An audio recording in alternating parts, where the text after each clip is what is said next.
ngeen bàyyi MC le rappeur di sàndante xeer ak Hélène Françoise ñu koy defante di ko defante Hélène Françoise dem na MC le rappeur je vous signale que marabout APR là c'est pas les gens de Pastef MC le rappeur marabout APR la léegi yow Hélène Françoise nee na MC le rappeur day dóor marteau MC le rappeur day doxaan yow Hélène Françoise yow nag yow curé ya yow yaa déviergé curé ya nekk Thiès yow sa dossier gi ci internet bi de xam nee naa leen maam dafa yore ay balam yu ndaw teeka yow yaa ngi lijjante ay viol entre civil yow ay vie yow bu nit di lijjante civil yi yow Hélène Françoise yow ca curé ya ngay dem di dévierger di xool curé bu bos sa kii jigéen rek nga ne ko balaa ngay dee kaay ba ñëwal la jigéen yow ci église ba yow yaa dévierger curé yi te booy bëggee xam curé yi mu dévierger mun ngeen ma woo loolu dama koy gàttee à l'anonymat non xeex bi neex na neex boo xamante ne la ilaha illallah ba pare Macky Sall tollu fële nee na day décorer Idrissa Seck bi nga xamante ne perte na Thiès wuy yooyu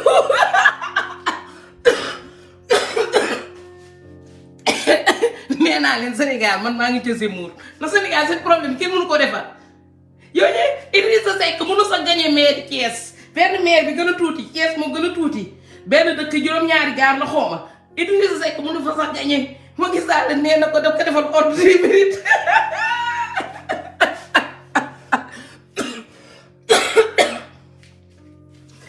militant et militante de Pastef nee naa leen bu ma doon yéen da ngay def comme maam ngeen dem dugg ci panelu APR yi ngeen tas ndayo panelu APR yi ngeen seetaan combat bi entre Hélène Françoise ak MC le rappeur le Marabout combat boobu moom Macky Sall la koy atte na si atte APR di nga bu affaire tàngee Macky Sall fii lay woo MC le rappeur jox ko xaalis ne ko kaay man bu ma doon yéen da ngay di ëffal MC le rappeur ak Hélène Françoise ngir yàlla ak yónnante bi bàyyi leen MC le rappeuru nu ñu koy waxatee fële na le APR yéen naa la tontu nag yow dañ laa war a tontu yow MC le rappeur ba mu doon defal campagne Macky Sall en 2019 xar tànkam di dem di campagnal Macky Sall yow waxoo woon ne marabout la waxoo woon ne marabu seytaane la waxoo woon ne marabu rambaaj la ba nga xamante ne léegi xaalis bee ngi tegee fii Macky Sall dafa teg fii ne ku gën a mën a nelawloo sénégalais yi rek ma jox la lu bëri léegi MC le rappeur ñëw fii pour am jackpot bi Hélène Françoise tollu fële ñuy sànnante xeer piw léegi xeer bi daka dàq ko parce que foo leen xasee MC le rappeur yéen seen militant yéen waa APR moom ngeen xas MC le rappeur nga xam te ne moom dafa rey boppam pour Macky Sall am deuxième mandat bi ñu doon nangu périku mu am seen bi MC le rappeur mu ngi doon daw voté leen Macky Sall léegi yéen MC le rappeur ba mu ñëwee pour ànd ak président Ousmane Sonko ma def nii sama ngi commencé tàng yéen ci ngeen gis ne ni MC le rappeur que c'est un opportuniste chasseur de primes espèce de dévergondé Hélène Françoise la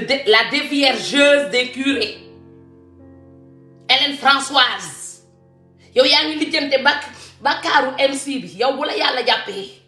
ñi nga xam ne ñoo dem def vœu de chasteté ne duñu mës a laal jigéen yow yaa leen di dem ne leen kaay leen laal jigéen dem seen seytaane yow Hélène Françoise yow gannaaw da ngay lijjante ay péché wu MC le rappeur nu cuir ni naka la sëriñ war a mel sëriñ dafa war a yaru sëriñ dafa war a def lii sëriñ war a ta enregistré moromam tombe des animaux taat mu ngi xas silib ci foroxaay te taata wàll silib ci foroxaay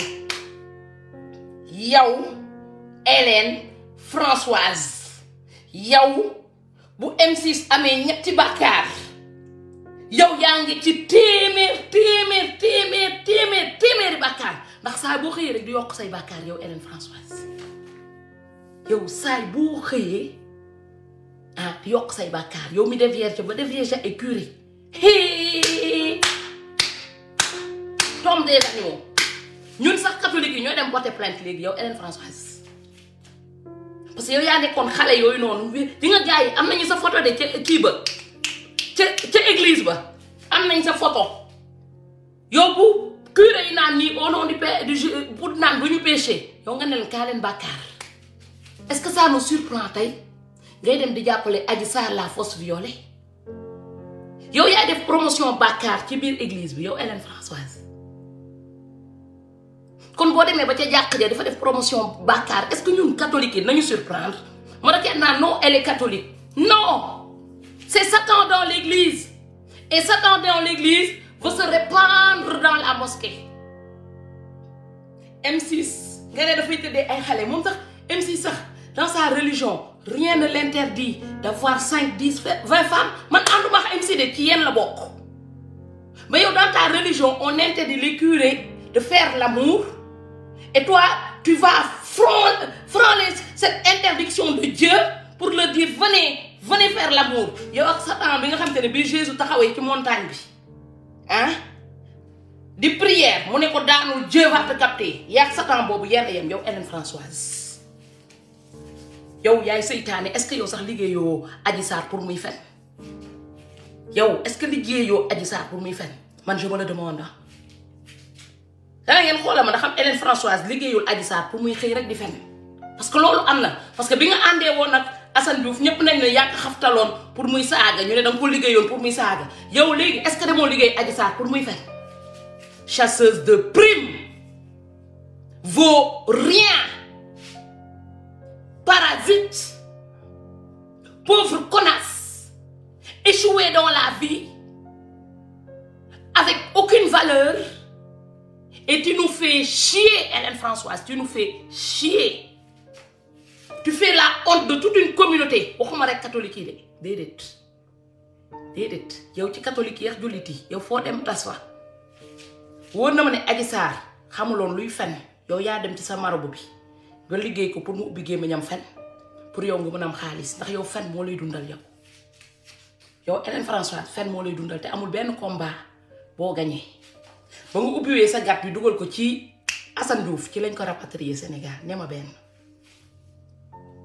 ba ñëpp xamee ne ci Idrissa Seck nga bokk ci la Idrissa Seck perte maire yi réew mi maire yi Thiès ba nga dugg ba ñëpp xamee ne réew mi nga bokk ci la réew mi dellu ba mel ni taat ba Macky Sall ba mu ko récupéré jëlewu fa sax 3 militants yow Hélène Françoise xam nga fan nga umoo ba nga commencé di dévierger curé yi ba nga commencé di tëddee curé yi ca Thiès yenn curé yi pas tout le monde am na ñoo xamante ne dañoo respecté seen vœu de chasteté yi am na ñoo xamante ne Hélène bu ñëwee ne nii taat yi ne nii duñu xool ndax dañoo gëm yaa mais am na ñoo xamante ne ndeysaan dañuy muñ Hélène ñoo def première tentation bu jàll ñu muñaat xam nga dafa am li ñuy naan le démon du soir Hélène dafa mel dafa xam ban jour la góor yi di am le démon du soir jour boobu lay jéem a baladewu jéem a def nii taat yi te yëg ngeen ko dafa am benn regard boo xamante ne xool leen Hélène même bu toogee ci télévision bi sax mu ngi xool ni muy piisee mais Hélène nag bi muy dévierger curé yi boo fekk nag elle était jeune amaguloon barbe nga xam te ne doowu Caritas bi yëpp ci église ba la doon wàcc bu kiiyee ba pare curé bi yëkkati jox ko ravitaillement mu yóbbul njaboot bi yow Hélène Françoise dañoo yor dossier ñëw tey ko fii ne patt noppi yow ndayu Adji Sarr nee nga yaayu Adji Sarr ça nous étonne pas ku sa nday di dévierger curé yi jaaxaluñu nga créé fi benn faux viol boo xamante ne am na 14 morts ca viol ya Hélène def ca église ba la loolu lañu wax karma le karma du siècle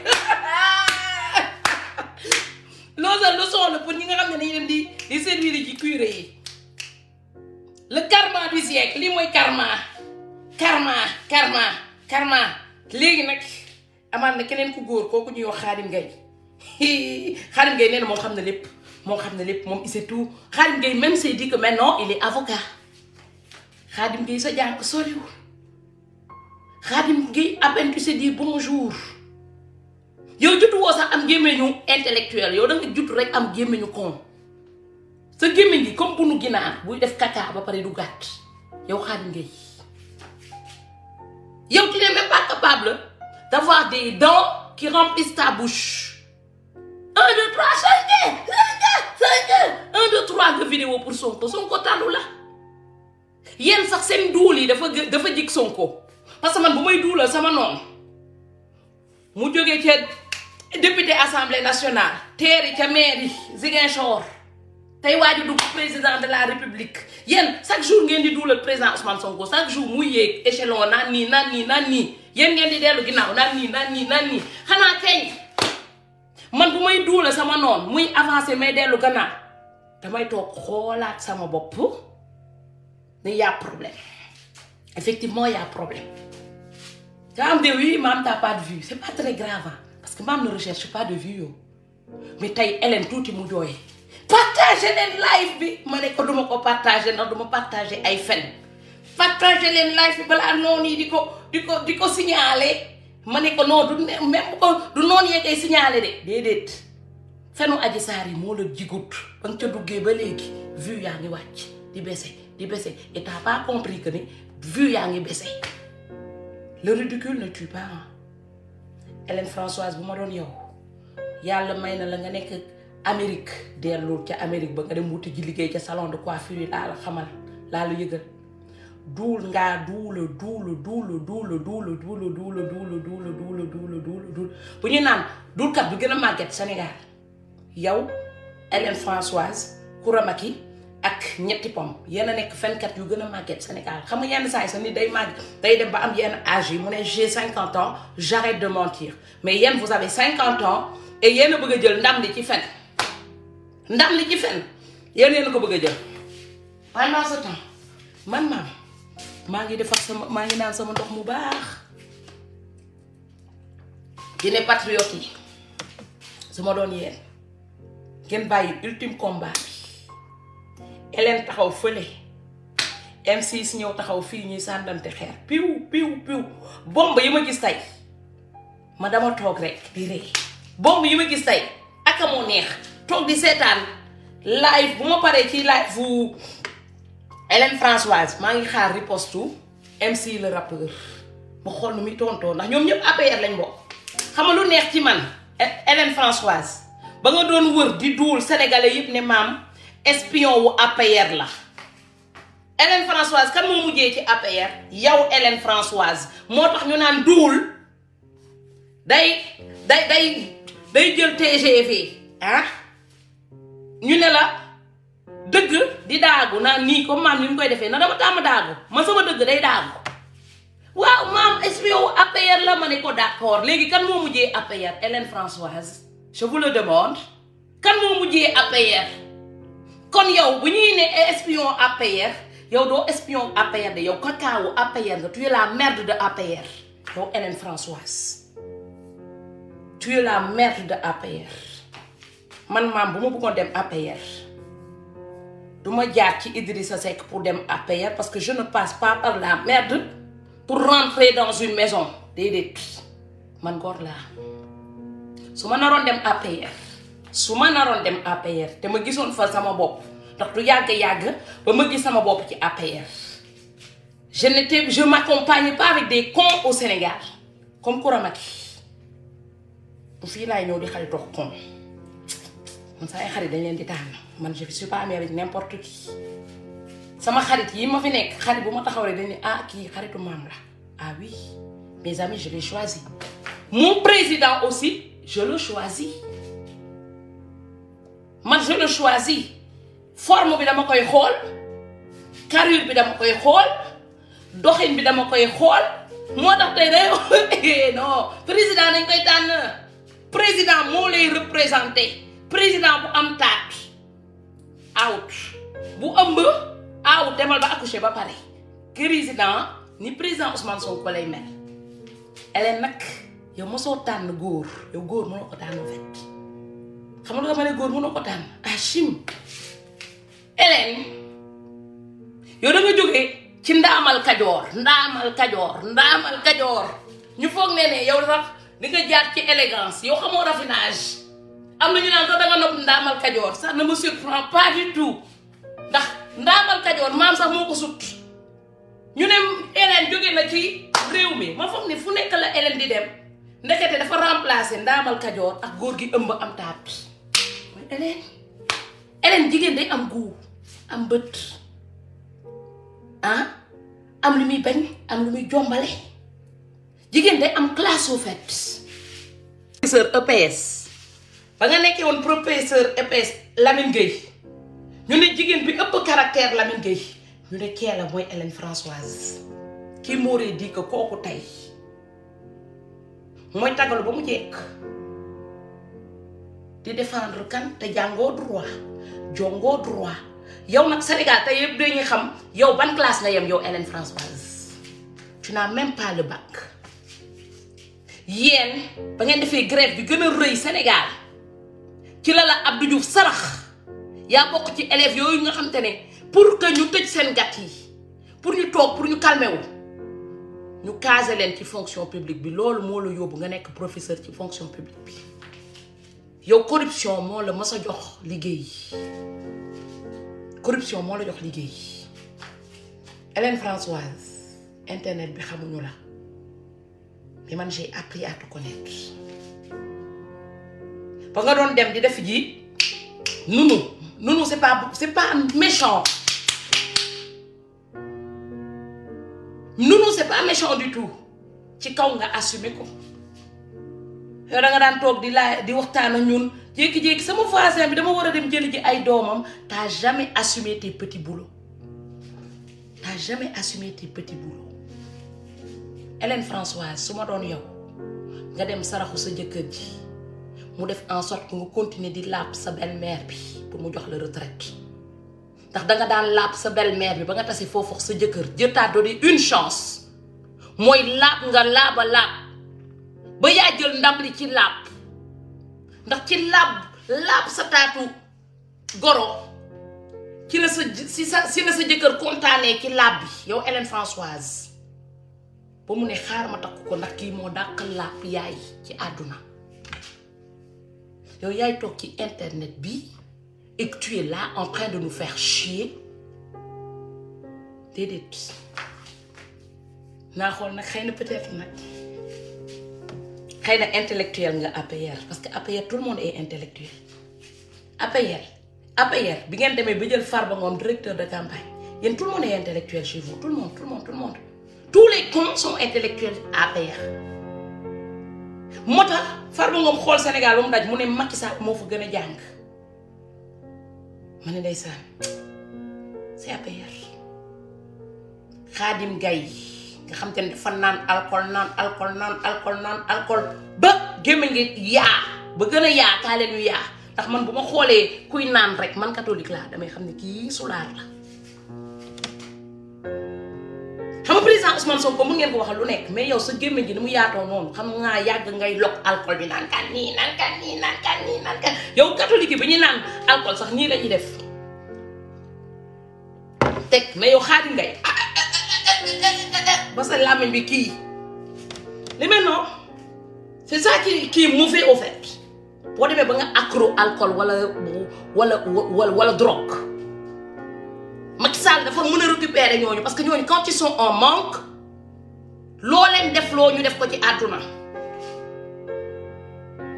maintenant nous on n'est pas là pour satisfaire vos vices d'imbécilité yéen cette bande là boo paree yow Coura Macky comme ni nga waxee rek maam signeel dëgg la maam signeel laa tey dinañ leen attaquer benn par benn parce que dama leen di wàcc ngeen rayante seen biir yéen dans c'est vous dans vous entre les chasseurs de primes MC le rappeur di leen sànni fii ndax moom nee na li mu ñàkk ci élection yi daf ko bëgg a rattraper d'accord comme am naa MC le rappeur bu leen di lijjante ngeen di sàndante fii xeer piw entre APR avant da ngeen doon ne ñun ñooy saaga mais léegi MC le rappeur bokkul ci ñun ci yéen la bokk le marabout de Adji Sarr et de APR ngeen di sànnante nii piw ma ne gars yi billaahi boo leen fi jógee di dugal seen gémmiñ dinaa leen mere combat bi ma gis parce que MC le rappeur ak Cheikh Cissé bi nekkoon tey ci live Hélène Françoise bi c'est les meilleurs amis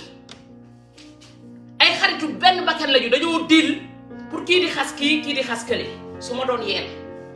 bu MC le rappeur di live da ngeen def comme maam ngeen toog fële di seetaan ku ci saaga moromam rek ngeen def ko capture d'écran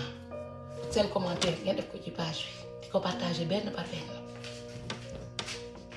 Macky Sall fa ñëwoon pour dofloo ñu moom mooy dof au final en attendant man maam dinaa tas seen panelu APR yi yëpp benn par benn nekkuma woon infiltré de ba tey man sama fonction internationale léegi Macky Sall daf may wër ci Facebook bi bàyyee naa la Facebook bi parce que am nga ñu mën a jël relève bi MC le rappeur am nga say militants yu mën a jël relève bi MC di sandi Hélène di capté ma dem tas seen ndayu panel yi yëpp benn par benn Hélène Françoise yaa ma jàngal lu ñuy tasee panel dinaa tas seen ndayu panel yi yéen ñëpp APR ba seen maire yi yëpp dem wuti ji liggéey dinaa récupérer le maximum de maires yi nekk seen panel yi di nga ni ko Macky Sall di defee nu ko raw laa koy defee man maa dugg ci panelu waa Mbàkke la waa Mbàkke di ñaxtu yëpp mën naa ko te danaa ko def Farba Ngom mu ngi waaj a dem Côte d'Ivoire seen tànk yéen lay tracé man maa nekk seen GPS au fait préparez-vous yéen patriotes yi nekk Côte d'Ivoire préparez-vous Farba Ngom mu ngi ñëw Côte d'Ivoire ñëpp kar leen ko lu ma am ci emploi du temps bi planning œil pour œil dent pour dent lépp lay teg fii bu ma paree nag seen panelu APR ba dama ko infiltré balaa Farba Ngom bi ba ma déggee ne Farba Ngom fa lay dem rek laa ne dugal leen ma ci biir panel ba la ngeen fay wax yëpp xam naa ko programme Farba Ngom tous les jours xam naa ko vidéo Farba Ngom yi foofu yëpp ak ña muy importé yëpp dinaa ko am bus ya mu importé sax ci yeneen région yi ña mu jox paas ne leen kaa leen tàcc ba ñoom ñëpp dinaa leen ko fi tegal œil pour œil parce que waa Togo waa Bénin ñoom ñëpp dañuy dem tase sa Côte d'Ivoire ba man fii la APR di tase rajax wala APR rey ñu man soit comme ma ci nee nga danga may rey ultime combat la maa yow ultime combat dinaa rajaxe sa panel yi yëpp man soxlawu sa ngeen may woo dama jox ay faits divers man am naa sama nouveau liggéey léegi panel yi laay infiltré chaque matin nag dinaa leen tegal ay audio wu panelu APR yi la fa xew ak xulloo ya nekk ca maire ba reyante ya ñuy def loo leen ci namm liveur bu bëgg benn audio benn maire yi ni ñuy kaasee problème ba am Mbàkke problème ba am Gambie problème bay ami ji Côte d'Ivoire fépp fu Farba Ngom def parce que Farba Ngom nee na moom mooy defal moom moo nekk directeur campagne diaspora bi mënu ngaa tànn keneen nag parce que franchement ñun ñuy dugal 1000 milliards au Sénégal mënoon nga ñu tànnal ku gën a raffiné que Farba Ngom rien que d'avoir Farba Ngom comme notre ni koy wax de directeur de campagne mooy ñàkk nga ba pare maire yi nee nañ ma dinañu lekk lépp lu leen Farba Ngom jox dinañ ko lekk ba mu jeex tàkk léegi man maa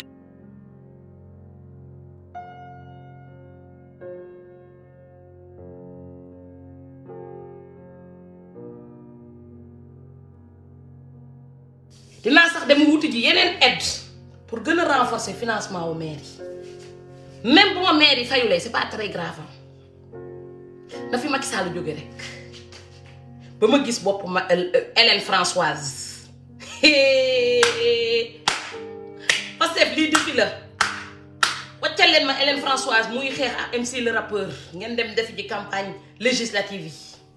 ngeen continuer seen parrainage ak lépp ba nga xamante ne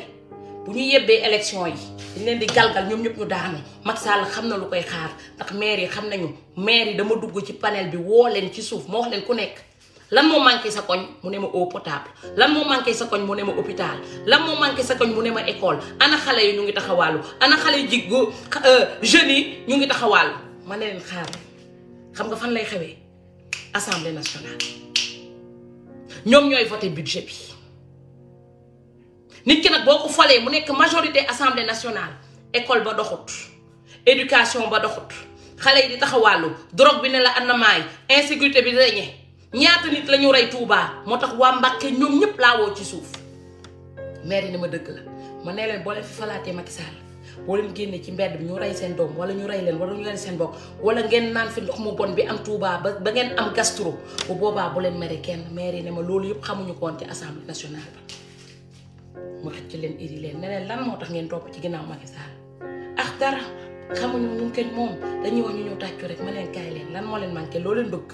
ñu bëgg frigo ma financé leen ñu soxla benn petit commerce bu ma ko mënee financé leen wala mu wutal leen ko leen di financé Sénégal jëm kanam maire bu ma xas ba teg sama loxo ba mu dugg biir Pastef ah sa coono dëddu na la Macky Sall manqué na benn élément te dootu dellu seeti mukk man fu Macky Sall jaar fu Farba Ngom jaar def fa campagne électorale damay jaaraat ci ginnaaw nettoyer ko ba mu set loolu moo nekk sama rôle ci législative yi parce que par la force dañoo war a récupérer le maximum de députés pour dem assemblée nationale. assemblée nationale dama bëgg ñu dóor leen ba ngeen bëgg a dee Hélène Françoise Bous bu ñu gañee assemblée nationale billahi wallahi au nom de ma très sainte communion kenn dootu la déggati ci politique dootoo amati audace sax ubbi sa gémmiñ ndax ku ubbi sa gémmiñ bu boobaa vraie loi mooy am Sénégal diffamation dootul amati boo leen gisee ngeen bëgg a bâcler dossier wu Adji Sarr bi parce que xam ngeen ne bés bu ñu jëlee assemblée nationale ba récupérer justice bi tous les gens qui étaient dans ce complot là ils vont payer xaar ñu 2024 de déedéet bés bu ñuy récupérer assemblée nationale mooy par la force dinañ juger Adji Sarr bés bu ñuy récupérer assemblée nationale xam nga da ngeen bëgg a faire croire que l'opposition va tuer Adji Sarr man da ngeen ma waroon envoyer Adji Sarr sax ba ma mettre ko au chaud mettre ko en sécurité ba ñu récupérer assemblée nationale bi bu boobaa di ngeen xam ne lépp dëgg la bandee goo leen sax président Ousmane Sonko ne s'appelle pas Diombas li ngeen def président Ousmane Sonko ba ngeen ko defee Diombas dafa bëggoon xaru ana Diombas da ngeen ko def ba pare dem sànni ko fële Pologne moom moo nekk conseiller fële ambassade de Pologne léegi mooy président Ousmane Sonko bu nangoo seen complot bi ngeen jox ko benn petit boulot ne ko demal toog fële ngeen continuer def seen vie imbécilité bi président Ousmane Sonko ne s'appelle pas Diombas balaa Mollah Morgun doon wax je vous l'avais dit ma ne leen dañ nekkoon ci complot wu Diombas bi yëpp notamment Omar Sarr ñoom ñoo toggoon tout complot président Ousmane Sonko bi moo tax bi histoire u Adji Sarr bi amee tout de suite ñu nommé Omar Sarr ministre des mines mais président Ousmane Sonko ne s'appelle pas Diombas léegi nee ngeen waa moom lu mu doon wuti yéen Omar Sarr tëddee jabaru jàmbur Aliou Sow bi nekk APR lan moo tax sëyam Omar Sarr moo tëddee jabaram non te Omar Sarr lan la moo nekk ministre des mines du Sénégal on va tout sortir sur la table laa wax da ngeen ñëw pour débale xam nga da ngeen débale sans preuve man dinaa dem YouTube je tape tout ñi Omar Sarr nangu seen jabar yëpp ma ñëw teg ko ci internet bi Omar Sarr dem nangu jabaru jàmbur ba pare ñëw tas ménage jàmbur ak Diombas mais Diombas même je m'en fous parce qu'il a accepté d'être votre merde mais Omar Sarr yow laa wax yow miy bokk ci complot bi ak ñoom Baccaam yéen ñëpp waa PDS yi bokk ci complot bi parce que vous êtes tous pareils c'est les bandes de libéraux moo tax tey ngeen def seen organisation de libéraux ba naan da ngeen di décorer seen bopp tey décoré nga Moustapha Niass qu'est-ce que Moustapha Niass il a fait il a vendu des passeports diplomatiques kon Sénégal pour ñu décorer il faut nga vendre ay passeports diplomatiques Idrissa Seck lu mu def le protocole de Habsbourg y a eu plein de Sénégalais qui sont morts mu dem ne tubaab yi am na ku mën a faj sida muy faj ñuy dee il a tué combien de personnes kooku nga jël décoré ko tey devant tous les Sénégalais c'est de l'insulte nationale léegi Aminata Mbengue mi nga xam te ne moom moo jëloon nervi yi ci mois de mars tu l'as décoré aujourd'hui yow ñuy gën a yées Sénégal ñoom nga jël tey di leen décorer c'est de l'insulte nationale ku ci nekk dinaa dugg ci internet bi tooxi dooni yi mu def ma def ko copie coller def photo Zemmour ci digg bi ndax man je suis Zemmour ba pare tegal la ñan la Macky Sall di décorer yow tey ngay mujjee décorer yow Macky Sall parce que ñi nga décorer yëpp seen tooki dooni mu ngi Google yow ku Google fichier rek nga jël ko décorer ko ku Google fichier rek nga jël ko décorer ko yow Macky Sall